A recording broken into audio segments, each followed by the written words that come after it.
Hello, everyone, and welcome back to Advanced English Daily, the podcast designed specifically for C1 level learners who want to take their English fluency to the next level. I'm your host, Sarah Mitchell, and I'm thrilled to have you joining us today for what promises to be a thought-provoking discussion about something that affects virtually everyone listening to this podcast right now. And I'm Marcus Chen, Sarah's co-host. Thanks for tuning in, everyone. Before we dive into today's main topic, I want to remind you that all of our episodes come with full transcripts, vocabulary lists, and discussion questions on our website. We've also created a companion study guide for this episode that breaks down some of the more sophisticated expressions we'll be using today. Absolutely. Now, today's episode is titled The Digital Detox Dilemma, and we're going to explore the increasingly complex relationship we have with technology, social media, and our devices. More specifically, we'll be examining whether the concept of a digital detox is a realistic solution or merely a temporary band-aid for a much deeper societal issue. This is such a timely topic, Sarah. I was just reading a fascinating article the other day about how the average person checks their phone something like 96 times per day. That's once every 10 minutes during waking hours. It's absolutely staggering when you think about it. It really is, and what's even more concerning is that many of us aren't even aware we're doing it. It's become so deeply ingrained in our behavior that reaching for our phones has become almost reflexive. But before we get too far ahead of ourselves, let's start by defining what we actually mean by digital detox. Segment 1. Understanding digital detox. Right, so a digital detox, in its most basic form, refers to a period of time during which a person refrains from using electronic devices, such as smartphones, computers, tablets, and social media platforms. The idea is to reduce stress, focus on real-life social interactions, and essentially give yourself a break from the constant bombardment of notifications, messages, and digital stimuli. Exactly. And it's worth noting that digital detoxes can take many different forms. Some people might do a complete blackout for a weekend or even a week, going completely off the grid. Others might take a more moderate approach, perhaps limiting their screen time to just essential communications or avoiding social media while still using their devices for work-related tasks. I think it's important to acknowledge right from the outset that not everyone has the luxury of completely disconnecting. For many professionals, being reachable via email or phone is part of their job description. Similarly, people who work remotely or run online businesses can't simply shut everything down for days at a time without serious consequences. That's a crucial point, Marcus, and it highlights one of the central tensions we'll be exploring today. The digital world isn't some optional add-on to our lives anymore. It's become fundamentally integrated into how we work, socialize, learn, and even maintain our health. This makes the question of detoxing much more complicated than it might initially appear. Indeed. Now, let's talk about why this concept has gained so much traction in recent years. What are the specific concerns that have led to this growing movement of people advocating for digital detoxes? Well, the research on this is quite extensive and, frankly, somewhat alarming. Studies have shown correlations between excessive screen time and a range of negative outcomes, including increased anxiety, depression, sleep disturbances, reduced attention span, and even physical issues like eye strain and poor posture. Right, and there's also the phenomenon of FOMO, fear of missing out, which has been amplified exponentially by social media. When you're constantly seeing curated highlights of other people's lives, it can create a sense of inadequacy or anxiety about your own life. This perpetual comparison can be genuinely detrimental to mental health. Absolutely. And then there's the whole issue of attention economics. Tech companies have literally employed teams of psychologists and behavioral scientists to make their platforms as addictive as possible. The infinite scroll, the variable reward schedules of likes and comments, the notification systems, these are all deliberately designed to keep us engaged for as long as possible. It's worth elaborating on that point because I think many people underestimate just how sophisticated these systems have become. These platforms aren't just hoping you'll use them frequently. They're engineered specifically to hijack your attention and create compulsive usage patterns. It's not a matter of willpower or self-control. You're literally up against systems designed by some of the brightest minds in technology whose explicit goal is to maximize your engagement. That's a sobering reality, isn't it? And it raises an ethical question about corporate responsibility. Should these companies be held accountable for the potentially harmful effects of their products? After all, we regulate other industries when their products pose health risks. It's analogous in some ways to the tobacco industry. For decades, cigarette companies employed sophisticated marketing and even funded questionable research to downplay the health risks of smoking. Eventually, public awareness and regulation caught up. Perhaps we're at a similar inflection point with digital technology. Segment 2. The science behind digital overwhelm. Let's delve deeper into the neuroscience of what's actually happening in our brains when we're constantly connected. Marcus, you've done quite a bit of research on this topic. What can you tell us about the neurological effects of excessive screen time? Sure, I'd be happy to break this down. So when we receive notifications or see new content on social media, our brains release dopamine, which is a neurotransmitter associated with pleasure and reward. This is the same chemical that's released when we eat delicious food, receive a compliment, or accomplish a goal. The problem is that these digital dopamine hits are incredibly easy to access and are delivered on variable reward schedules, which are particularly addictive. Can you explain what you mean by variable reward schedules for our listeners who might not be familiar with that term? Of course, a variable reward schedule means that you're not sure when or if you'll receive a reward, but you know it's possible. This is why slot machines are so addictive. You never know if the next pull will result in a payout. Similarly, when you check your phone, you don't know if you'll have received an interesting message, a like on your post, or breaking news.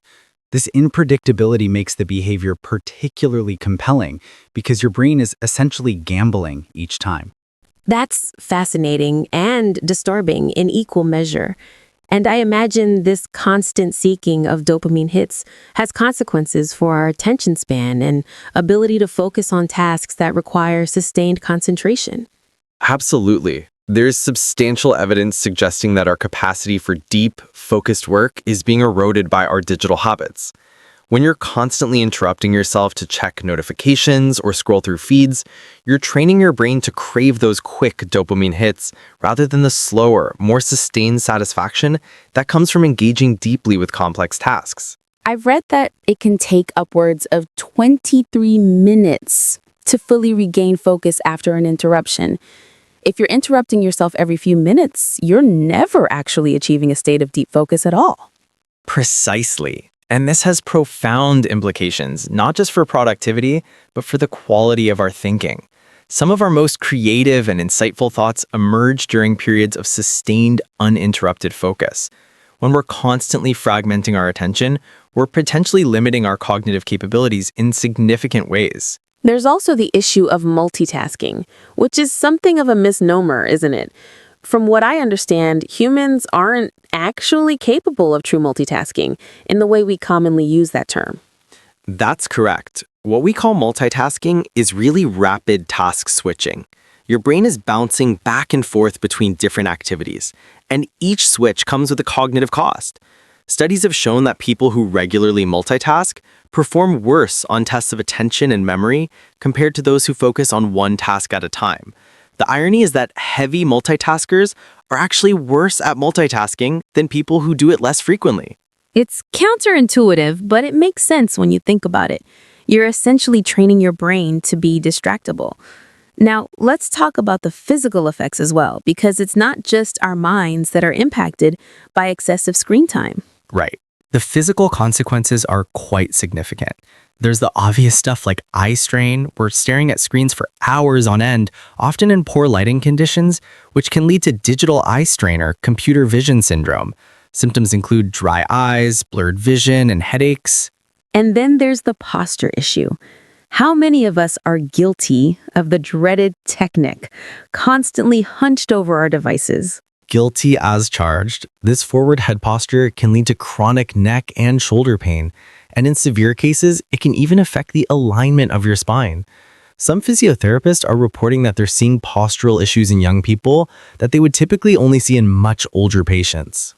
There's also the impact on sleep, which I think deserves special attention because sleep is so fundamental to our overall health and well-being. Absolutely crucial point. The blue light emitted by screens suppresses the production of melatonin, which is the hormone that regulates our sleep-wake cycle. When you're looking at screens late at night, you're essentially telling your brain that it's still daytime, which makes it harder to fall asleep. But it's not just the blue light. The content we're consuming can also be stimulating, whether it's work emails that cause stress or social media content that triggers emotional responses. And poor sleep, in turn, affects everything else. Our mood, our cognitive function, our immune system, our metabolism. It's a cascade of negative effects.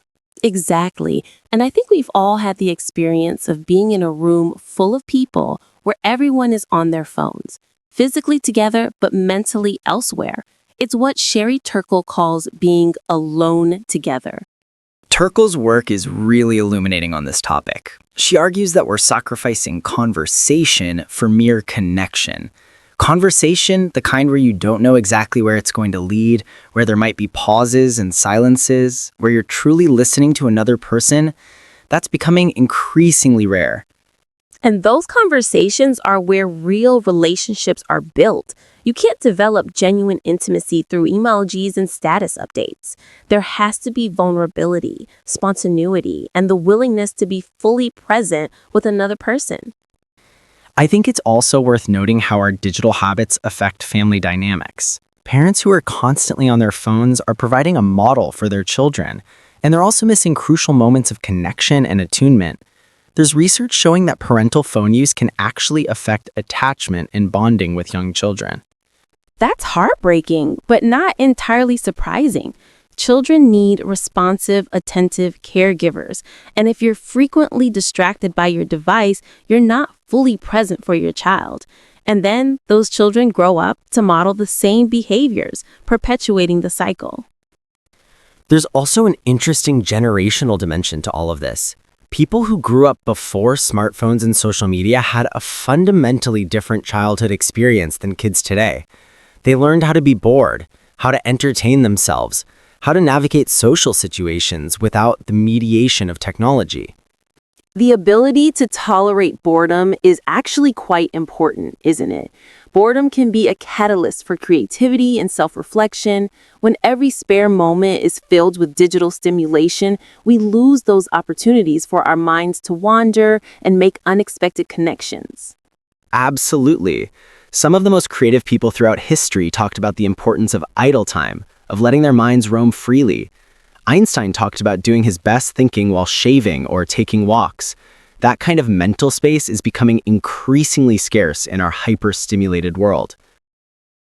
Segment 4, the digital detox movement. So, given everything we've discussed about the negative effects of excessive digital connectivity, it's no wonder that the digital detox movement has emerged. But let's examine this phenomenon critically. Is it a viable solution, or is it more of a temporary escape that doesn't address the underlying issues? That's the million-dollar question, isn't it? I think digital detoxes can be valuable in certain contexts, but I'm skeptical about whether they represent a sustainable, long-term solution for most people. It's a bit like crash dieting. You might feel great during and immediately after the detox, but if you go right back to your old habits, you haven't really changed anything fundamental. I tend to agree. There's also a certain privilege inherent in the concept of a digital detox. If you have a job that allows you to completely disconnect for a weekend or week, or if you can afford to take a retreat specifically for this purpose, you're in a relatively fortunate position. Many people don't have that luxury. Excellent point. And even for those who can afford it, there's a question of whether the binary approach, either fully connected or completely disconnected, is really the right framework. Maybe what we need is a more nuanced relationship with technology, rather than oscillating between extremes. That makes sense. It's similar to how nutritionists generally don't recommend extreme diets, but rather sustainable changes to eating habits. Perhaps we need to think about digital nutrition rather than digital detoxing. I like that analogy. It's not about demonizing technology or advocating for a return to some pre-digital golden age, which is neither realistic nor necessarily desirable. Technology's brought tremendous benefits. It's about being more intentional and mindful about how we use these tools. Right, and that requires developing new literacies and habits. Just as we teach children about nutrition and healthy eating, perhaps we need better education around healthy technology use. What does a balanced digital diet look like? There are some emerging best practices that researchers and practitioners are recommending. Things like establishing device-free zones in your home, perhaps the bedroom or dining room, setting specific times for checking email and social media rather than responding to every notification immediately, using apps that track or limit your screen time to increase awareness of your actual usage patterns. The notification management piece is particularly important, I think. Most of us have default settings that allow apps to interrupt us constantly. But do you really need a push notification every time someone comments on your post or every time there's a sale at your favorite online store? Being selective about what notifications you allow can dramatically reduce interruptions. Absolutely. And there's the concept of attention management that's gaining traction. This is about being strategic with your attention, which is arguably your most valuable resource. It means scheduling time for deep work without interruptions, being deliberate about when you engage with different types of content, and recognizing that not every message or notification requires an immediate response. I think many people struggle with that last point. The feeling that they need to be constantly available and immediately responsive. There's a cultural expectation, especially in professional contexts, that you should be reachable at all times. That's a real issue, and it points to the need for systemic and organizational changes, not just individual behavior modification. Some companies and countries are beginning to implement right to disconnect policies that establish boundaries around after-hours communication. France, for example, passed a law giving employees the legal right to ignore work emails outside of working hours. Segment 5. Finding Balance. Practical Strategies. Let's shift gears a bit and talk about practical strategies for creating a healthier relationship with technology. We've established that complete digital detoxes might not be realistic or sustainable for everyone, so what are some more incremental, manageable approaches? Great question. I think the first step is developing awareness. Many of us vastly underestimate how much time we actually spend on our devices. Using apps like Screen Time on iOS or Digital Wellbeing on Android can provide sobering insights into your actual usage patterns.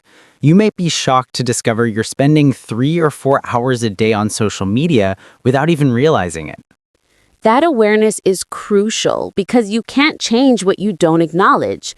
Once you have a clear picture of your habits, you can start making informed decisions about what you want to change. Exactly. From there, I'd recommend starting small. Don't try to overhaul your entire digital life overnight. Pick one specific change and commit to it for a week or two before adding another. For example, you might start with not checking your phone for the first hour after waking up. That's a good one. I've heard that called a morning routine or sacred morning time. The idea is that instead of immediately flooding your mind with emails, news, and social media first thing in the morning, you preserve that time for activities that set a positive tone for the day. Maybe meditation, exercise, reading, or simply enjoying breakfast without distractions. I've personally found that to be transformative.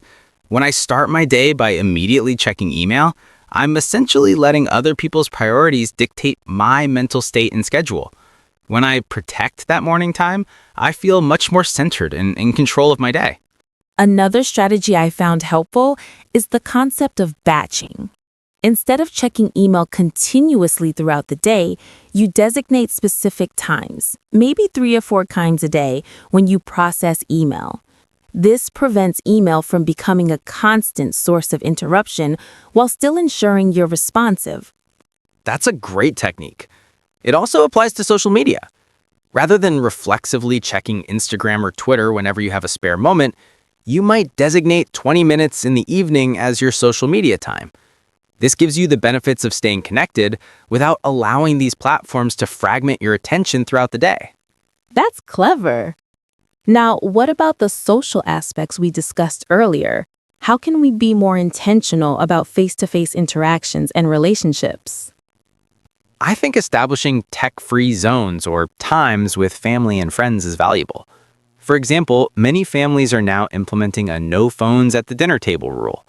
Some friend groups put all their phones in the center of the table when they go out to eat, and the first person to reach for their phone has to pay the bill. I love that. It gamifies the process. It makes it a shared commitment rather than an individual struggle. There's something powerful about collective agreements to disconnect.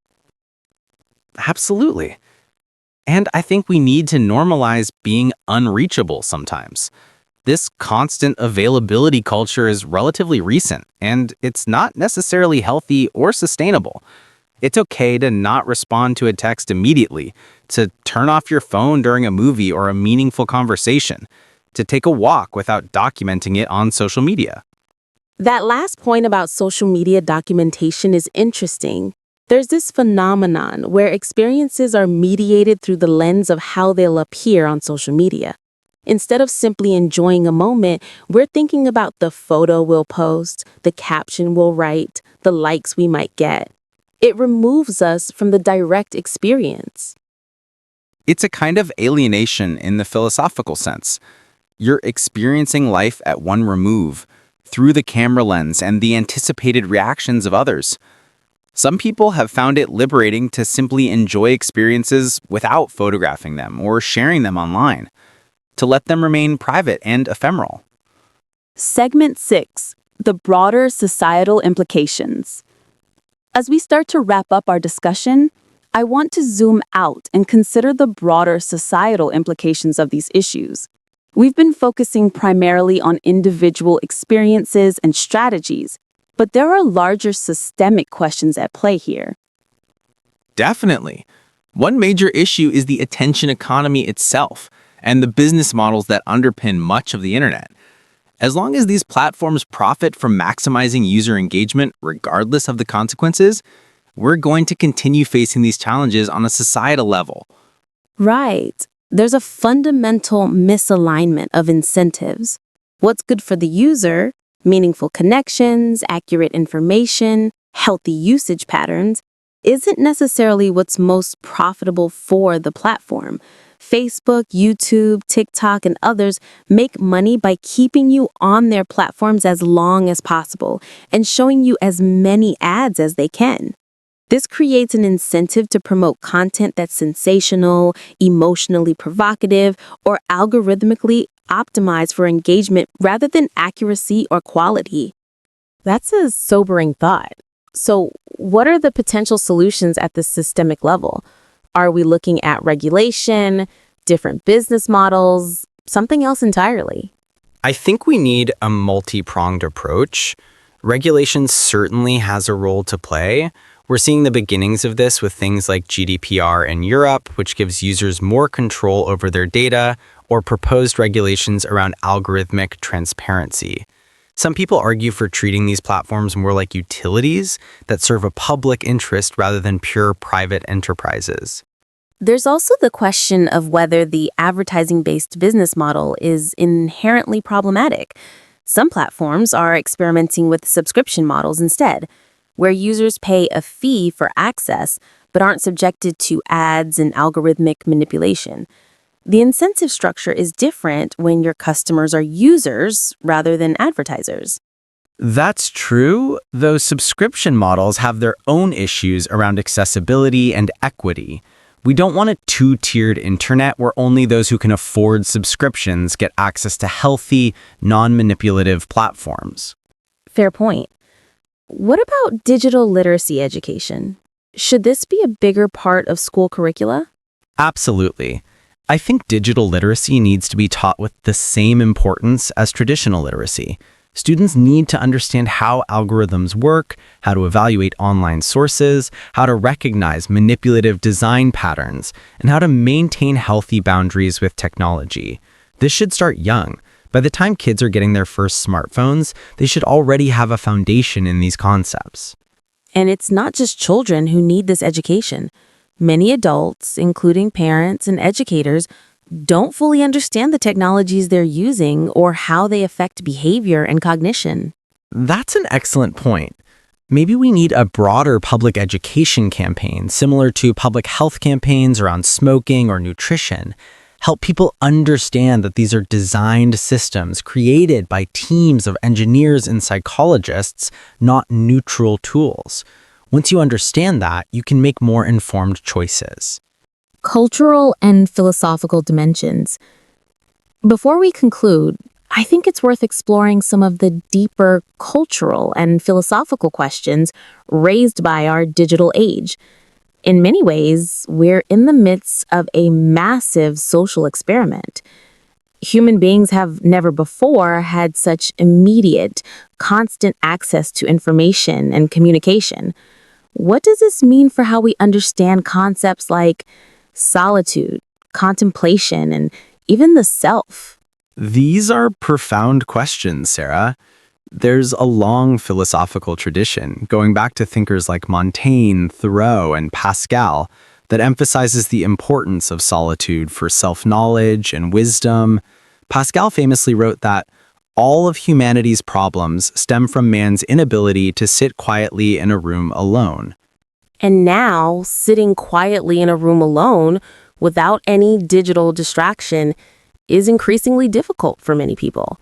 There's actually been research showing that people would rather give themselves electric shocks than sit with their own thoughts for 15 minutes. That's simultaneously hilarious and deeply troubling.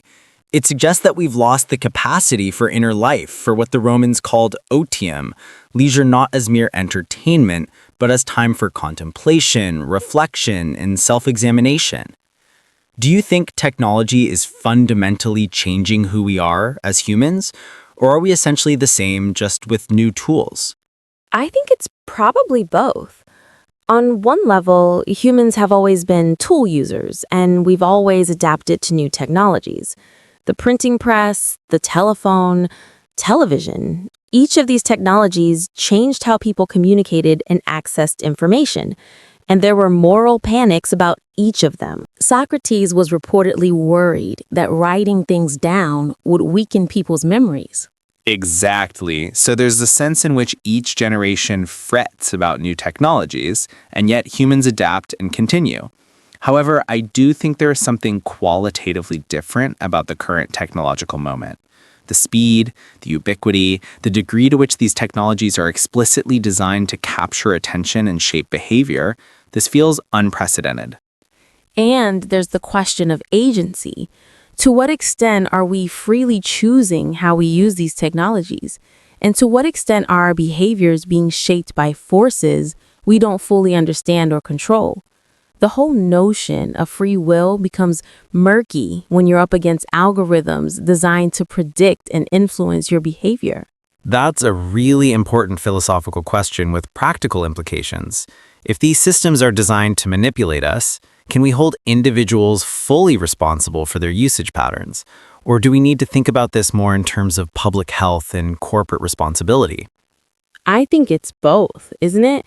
We need individual agency and responsibility, but we also need systems and structures that support healthy behaviors rather than undermine them. It's like junk food.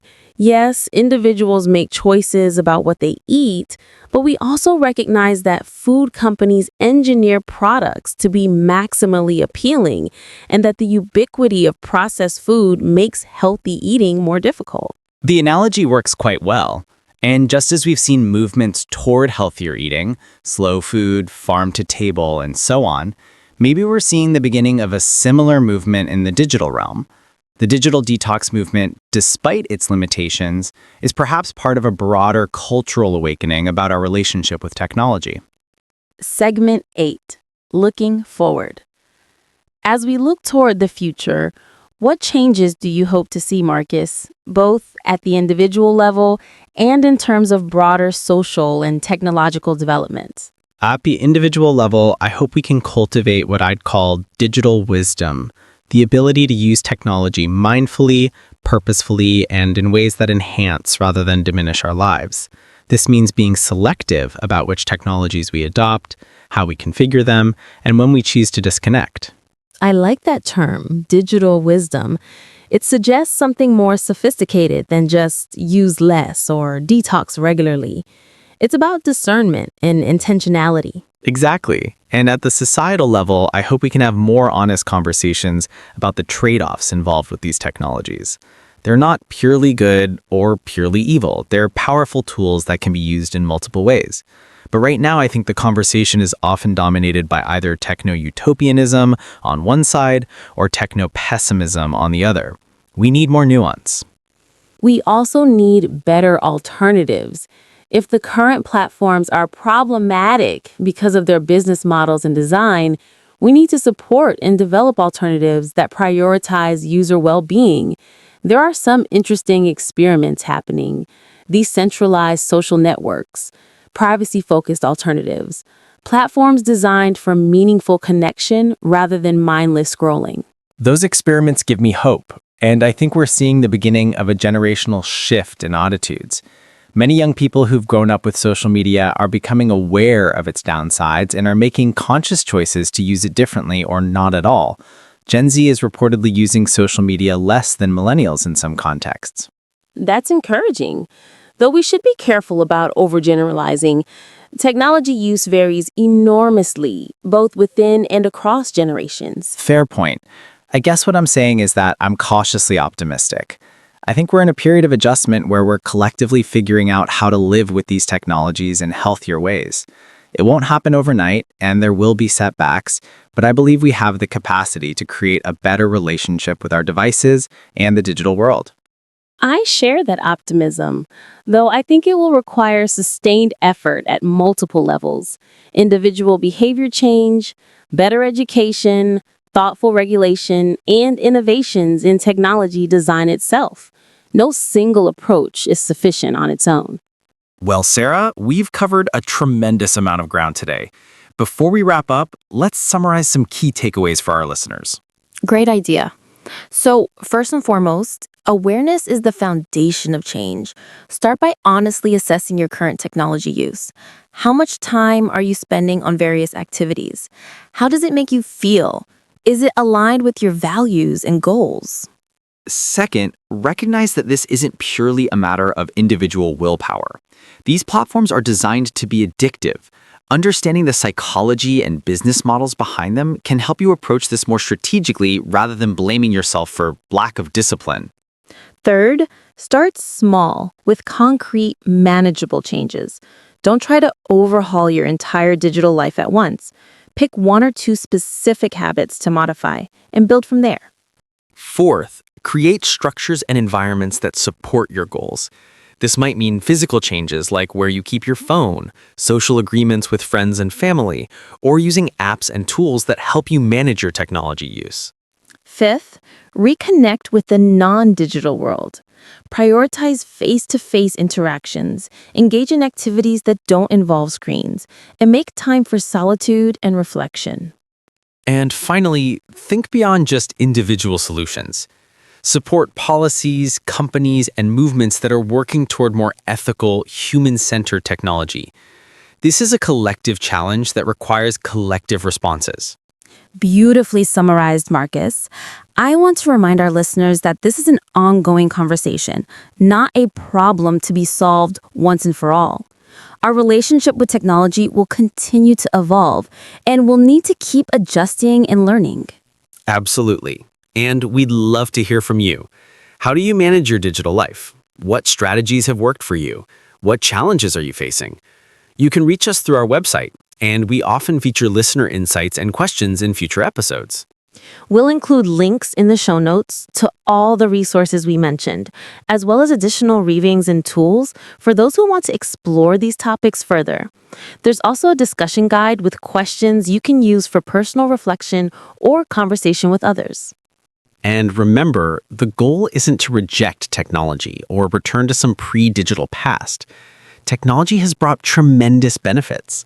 The goal is to be more intentional, more mindful, and more human in how we engage with our digital tools. Real life stories and transformations. Before we close out today's episode, Marcus, I think it would be valuable to share some real life stories from people who've made significant changes in their relationship with technology. These narratives can be incredibly instructive and inspiring for our listeners who might be contemplating similar changes. That's an excellent idea, Sarah. I've been collecting stories from various sources, interviews, surveys, online forums, and there are some truly remarkable transformations. Let me start with Emma, a 34-year-old marketing executive from London. Please go ahead. Emma described herself as being completely enslaved to her phone. She would check it hundreds of times a day, wake up in the middle of the night to look at notifications, and felt genuine anxiety when her phone wasn't within reach. Her relationships were suffering. Her partner complained that she was never fully present, and she realized she was missing precious moments with her young daughter. That sounds like a fairly extreme case, but I suspect many listeners will recognize elements of Emma's experience in their own lives. Absolutely. So Emma decided to make a change, but not through a dramatic detox. Instead, she implemented what she called a gradual recession from her phone. First, she removed all social media apps from her phone and could only access them through a web browser on her laptop. This single change created just enough friction to dramatically reduce her usage. That's clever. It's not about complete abstinence, but about introducing intentional barriers. Exactly. Next, she established a charging station in her kitchen where all devices had to be placed by 8 p.m. She bought an actual alarm clock for her bedroom. She designated her morning coffee time as completely device-free. Within 3 months, Emma reported feeling like a different person. Her anxiety decreased, her sleep improved, and her relationships deepened. Most interestingly, she said she didn't feel like she was missing anything important. That last point is crucial, isn't it? We often have this fear that if we disconnect, we'll miss something vital. But in reality, very little that happens on our phones is truly urgent or important. Precisely. Another story that struck me was from James, a college student who had what he called a wake-up moment when he realized he'd spent 6 hours on TikTok in a single day. 6 hours. That's essentially a full workday spent watching short videos. That's astonishing, though given how addictive those short-form video platforms are designed to be, it's not entirely surprising. James took a more radical approach than Emma. He deleted all social media apps, switched to a basic flip phone for a month, and only used his smartphone for essential tasks like banking and navigation. He described the first few days as genuinely difficult. He experienced withdrawal symptoms, phantom vibrations, and an almost compulsive urge to reach for his phone. It's fascinating how we use the language of addiction, withdrawal, compulsion, and it's entirely appropriate given what we know about the neurological mechanisms at play. After the initial adjustment period, James reported some profound changes. He started reading again, actual books, cover to cover. He rekindled old hobbies like playing guitar and photography. His grades improved because he could focus on studying without constant interruptions. Perhaps most significantly, he felt more like himself, as he put it, rather than a collection of curated online personas. Did he eventually return to using a smartphone? He did, but with very deliberate boundaries in place. He kept social media off his phone permanently, scheduled specific times for email, and used app blockers to enforce time limits on potentially distracting apps. He's maintained these practices for over a year now and says he can't imagine going back to his old patterns. These stories are compelling because they demonstrate that change is possible and that the benefits can be substantial. But I also think it's important to acknowledge that not everyone's experience will be identical. What works for one person might not work for another. That's an important caveat. I also spoke with Maria, a freelance graphic designer who tried several digital detoxes and found them completely unsustainable given her work requirements. She needs to be responsive to clients. She uses social media for professional networking and portfolio sharing, and much of her work happens on digital platforms. So, what did she do instead? Maria focused on what she called micro-interventions, small, manageable changes that collectively made a significant difference. She turned off all non-essential notifications. She used website blockers during designated work hours to prevent herself from mindlessly browsing. She established a rule that she wouldn't use her phone while walking. If she needed to check something, she'd stop, look at it, then put the phone away before continuing.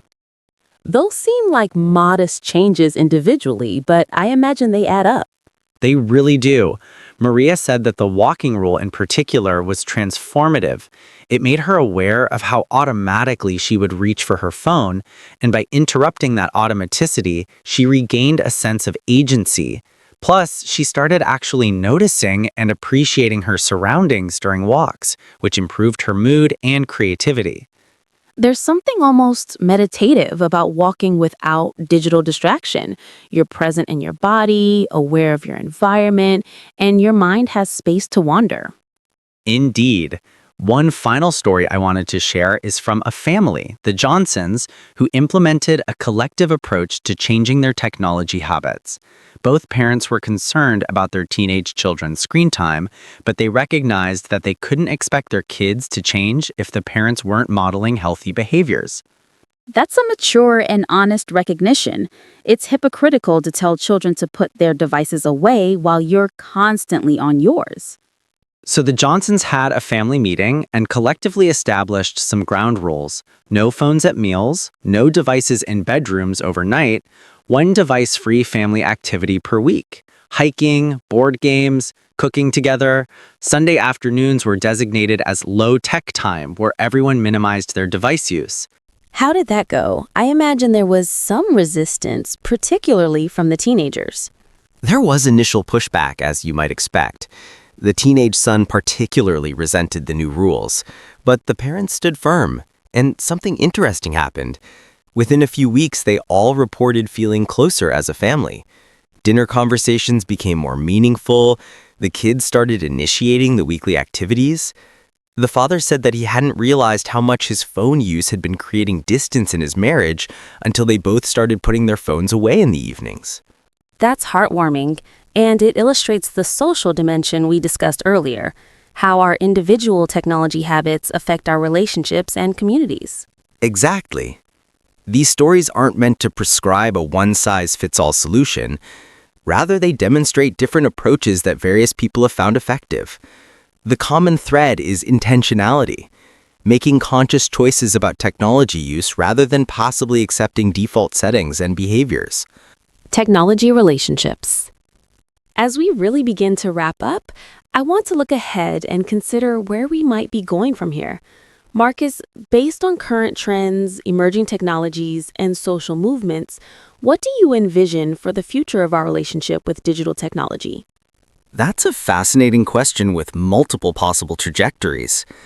On one hand, we could see an intensification of current trends, more immersive technologies like augmented and virtual reality, more sophisticated AI systems, deeper integration of technology into every aspect of our lives.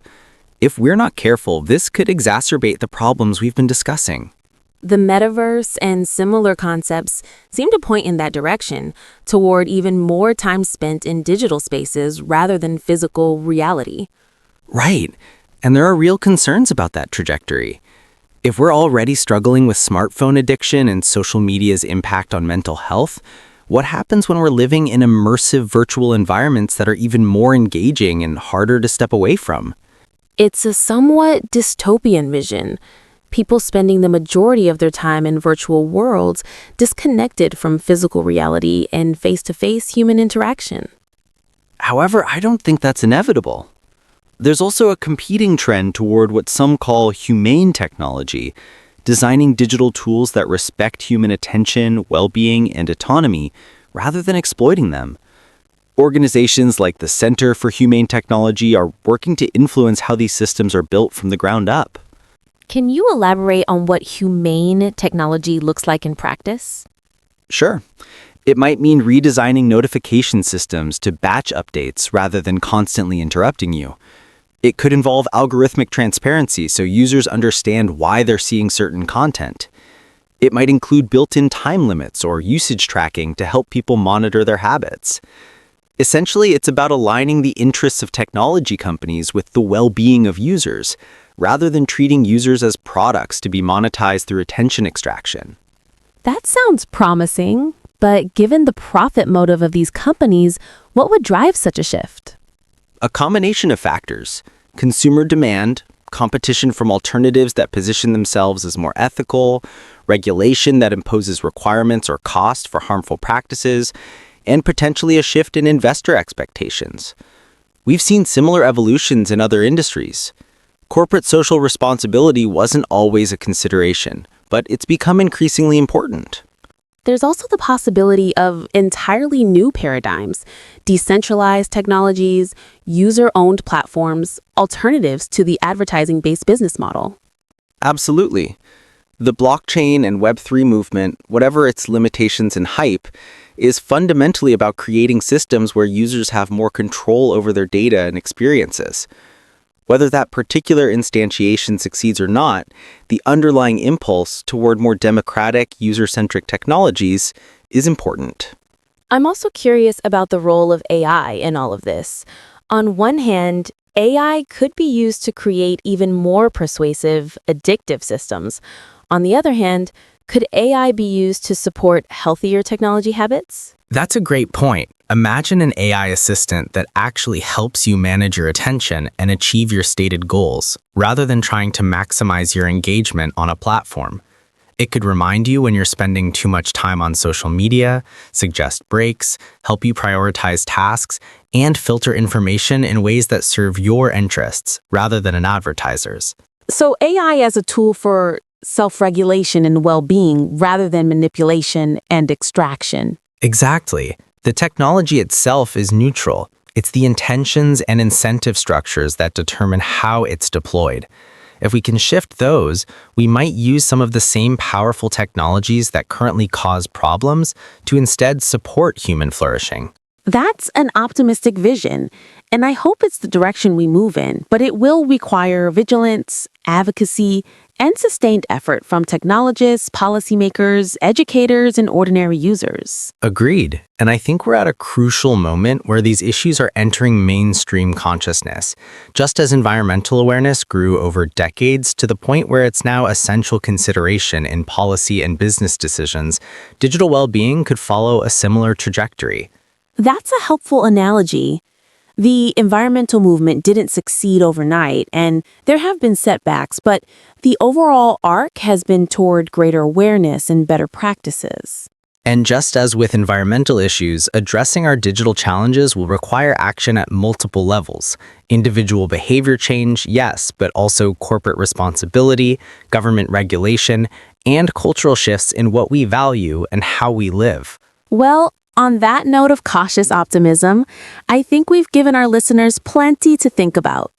This has been a rich, nuanced conversation, Marcus, and I want to thank you for your insights and the research you've brought to this discussion. Thank you, Sarah. It's been a pleasure diving deep into these questions with you. And thank you to our listeners for sticking with us through this extended exploration. These aren't easy topics, but they're increasingly important as technology becomes ever more central to our lives. Remember, you can find all the resources, transcripts, and study materials for this episode on our website.